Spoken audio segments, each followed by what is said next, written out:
Hello प्यारे साथियों, नमस्कार। आपका स्वागत है अपने ही चैनल कृषक एजुकेशन में। मैं आशा करता हूं आप सब लोग मस्त होंगे, जबरदस्त होंगे और आप सबकी एग्जाम की तैयारी बहुत ही शानदार तरीके से चल रही होगी।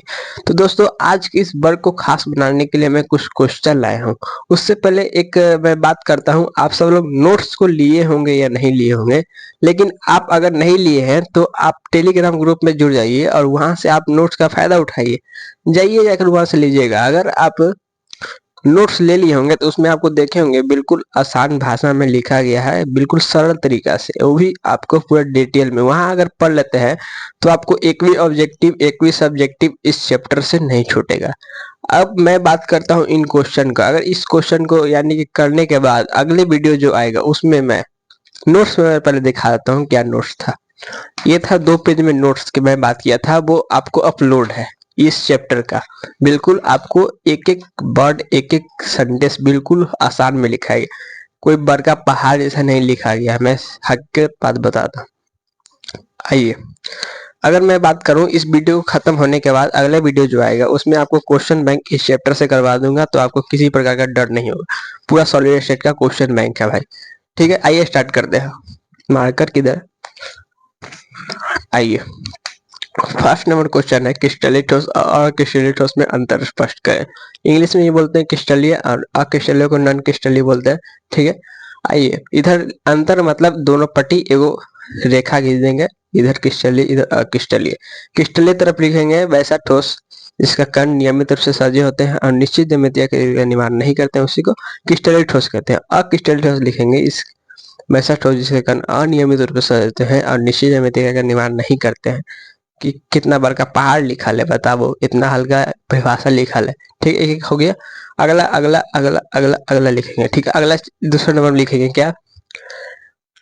दूसरा नंबर लिखेंगे या दीर्घ प्रासी होता है या समप्रासी होता है या लघु प्रासी होता है, सॉरी, या विषम दैशिक होता है या समदैशिक। अब पूछेंगे विषम दैशिक क्या होता है और समदैशिक क्या होता है। आपको पढ़िए ना भाई, नोट्स दिए उसमें बिल्कुल आसान भाषा में लिखा गया है, पढ़ लीजिए एक बार। ठीक है, अगला एक एग्जाम्पल लिखेंगे। इधर लिखेंगे इंडस्ट्रियल हीरा ग्रेफाइट क्वार्ट्ज। इधर लिखेंगे क्या?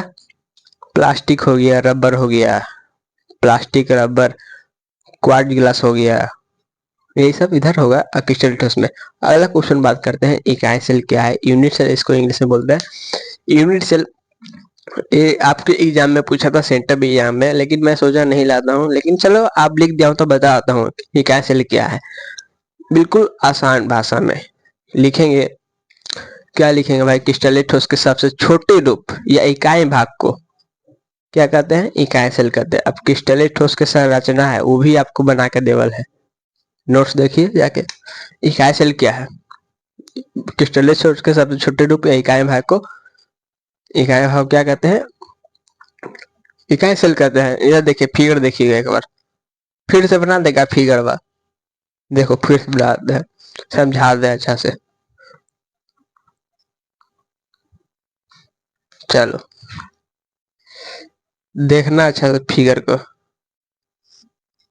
छोटे बना रहे हैं लेकिन समझ जाएंगे आप सब।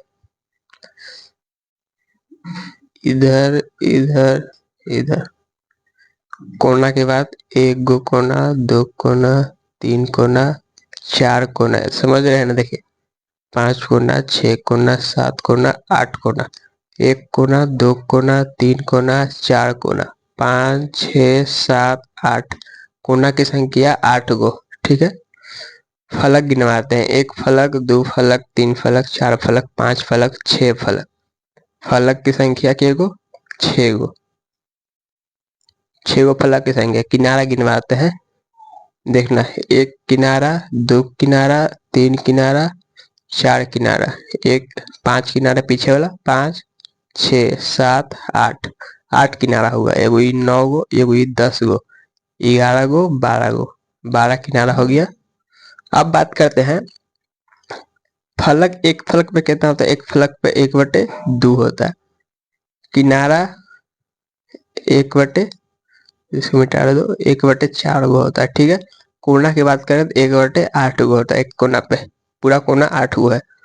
ठीक है, ये समझ लिए होंगे। अब फिगर बना देंगे तो 2 नंबर मिल जाएगा। अब इकाई सेल 2 प्रकार के होते हैं, वो भी लिखल है। कौन कौन होते हैं? सिंपल यूनिट सेल और central unit cell. Central unit cell के भी 3 प्रकार होता है, बीसीसी, एफसीसी, ईसीसी, जो वायरल क्वेश्चन है, इसको भी देख लीजिएगा आप। ठीक है, हो गया दूसरा क्वेश्चन। थर्ड नंबर क्वेश्चन है, शॉर्टकी दोष तथा फ्रैंकल दोष में अंतर स्पष्ट करें। इंग्लिश में इसी बोलते हैं क्या, शॉर्टकी डिफेक्ट और फ्रैंकल डिफेक्ट, इसको इंग्लिश में कहते हैं। इसका अंतर स्पष्ट मतलब एक लकीर खींच देंगे बीच में, ई पटे लिखेंगे शॉर्टकी, ई पटे लिखेंगे फ्रैंकल। इसको परिभाषा भी लिखा हुआ है, बिल्कुल एक एक करके लिखा गया, अंतर में भी लिखा गया है। इसमें देखेंगे, इधर लिखेंगे फर्स्ट पॉइंट में, इसमें धन और ऋण है ना अपने स्थान से गायब हो जाते हैं। किस तरफ? शॉर्टकी में। इधर फ्रैंकल में इसमें क्या होता है, इसमें धन आयन जो है अंतर्गासी में चल जाता है। एक इधर हो गया, इधर लिखेंगे। इसके कणों का आकार लगभग बराबर होता है। इसमें धन आयन का आकार ऋण आयन के आकार से बड़ा होता है। 2 हो गया। 4 लिखिएगा और एग्जाम्पल दीजिएगा, बस आपका काम खत्म हो जाएगा। इधर फिर लिखेंगे थर्ड नंबर में क्या, यह एक प्रकार का रिक्तिका दोष है, यह एक प्रकार का अंतरकाशी दोष है। रिक्तिका दोष की परिभाषा लिखा है अंतरकाशी के भी। बिल्कुल आप पढ़ लीजिएगा तो समझ में बिल्कुल आ जाएगा आपको, किसी के समझाने की जरूरत नहीं होगा आपको, मैं दावा के साथ बोलता हूँ। ठीक है, फिर एग्जाम्पल लिख लीजिएगा इसके, बिल्कुल आसान है। चलिए अगला क्वेश्चन देखते हैं, मतलब 4 नंबर क्वेश्चन। थर्ड नंबर हो गया, 5 नंबर का क्वेश्चन था भाई, इसको हल्का में नहीं लेना, पूछेगा बोर्ड में। 4 नंबर क्वेश्चन है, एफ केंद्री क्या है? एफ केंद्र क्या है? ईवी वैसे है जैसे कि वैसा आयनिक ठोस। पहले आयनिक ठोस के आप पढ़ लीजिएगा, नोट्स में देवल है। वैसा आयनिक ठोस जिसमें क्या होता है, ऋण आयन जो अपने स्थान से गायब हो जाता है, तो उस स्थान पर अलग से इलेक्ट्रॉन डालते हैं, तो उस स्थान को एफ केंद्र कहते हैं। बिल्कुल आसान, क्या परिभाषा कुछ है भाई, देखो समझाते हैं। 2 नंबर के क्वेश्चन है, इतना को अब बना देगा तो 2 नंबर कोई रोकेगा भाई। प्लस धन आयन ऋण आयन, ऋण आयन धन आयन, धन आयन, ऋण आयन धन आयन, ऋण आयन। देखो वैसा आयनिक ठोस, आयनिक ठोस है, आयनिक ठोस जिसमें ऋण आयन अपने स्थान से गायब हो जाता है, तो उस स्थान पे ऋण आयन यहाँ पर देखो तो गायब है, गायब है ना, ऋण आयन उस स्थान पर गायब हो जाता है। उसमें अलग से इलेक्ट्रॉन डालकर उसे उदासीन करते हैं, इसी को एफ केंद्र बल कहते हैं। एफ केंद्र कहते हैं। कुछ पहाड़ है भाई पढ़े में, कितना आसान था।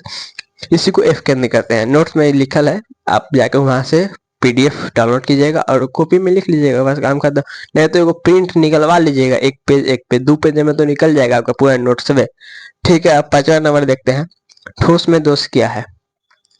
ठोस में दोष क्या है? जब किसी ठोस में उपस्थित परमाणु अपने स्थान से अवस्थित हो जाते हैं तो उसी को ठोस में दोष कहते हैं।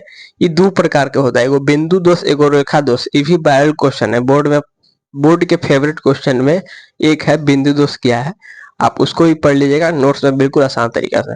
ठोस में दोष हो गया। डिफेक्ट्स ऑफ क्या, सॉलिड, डिफेक्ट्स इन सॉलिड। ठीक, अगला नंबर क्वेश्चन, त्रिज्या अनुपात। ये भी याद करने की चीज है, त्रिज्या अनुपात क्या है? त्रिज्या अनुपात क्या है? देखो धन आयन की त्रिज्या तथा ऋण आयन की त्रिज्या के अनुपात को त्रिज्या अनुपात कहते हैं। त्रिज्या अनुपात से ऑब्जेक्टिव क्वेश्चन पूछता है। त्रिज्या अनुपात के मैं नोट्स में भी दिया हूँ, मैं दिखाता हूँ। नोट्स किधर है भाई? देखो नोट्स, त्रिज्या अनुपात देखो दिखाते हैं। तुमको विश्वास नहीं होगा तो क्या करें, देखो ये जब पढ़ी है ऐसे करके लिख दे, बहुत आसान में दिखेगा अभी। देखो धन आयन की त्रिज्या था ऋण आयन की त्रिज्या के अनुपात को त्रिज्या अनुपात कहते हैं। अब पूरा यह लिखल है, अनुपात कौन कितना होगा, केकर परमाणु संख्या कितना, के कोऑर्डिनेशन में कितना है, पूरा लिखल है। चलिए अगला क्वेश्चन है, 7वां नंबर लास्ट क्वेश्चन है। 7वां, कांच को अतिशीतलित द्रव क्यों माना जाता है? यही क्वेश्चन है भाई, इसको लिखेंगे। यानी देखो ये मान लो ये कांच है, ये पूरा बोर्ड में कांच है, ठीक। कांच को अतिशीतलित द्रव क्यों कहें? जब कांच को, ये कांच है, कांच को बहुत दिनों तक ऐसे छोड़ देंगे, कोई काम नहीं करेंगे कांच पे, यानी कि ऐसे छोड़ देंगे। जब कांच को बहुत दिनों तक ऐसे ही छोड़ देंगे तो कांच के ऊपर का जो कण है नीचे चला जाएगा, जिससे नीचे का परत मोटा हो जाएगा। कण वह ऊपर से नीचे आएगा, कण के बहने के कारण कांच ऊपर वाला ठंडा रहेगा, ठंडा रहने के कारण इसी को अतिशीतलित द्रव कहते हैं। बस खत्म। लिखें कैसे? जब कांच को बहुत दिनों तक ऊर्ध्वाधर छोड़ देते हैं तो कांच को ऊपर का नीचे चले जाता है, जिससे नीचे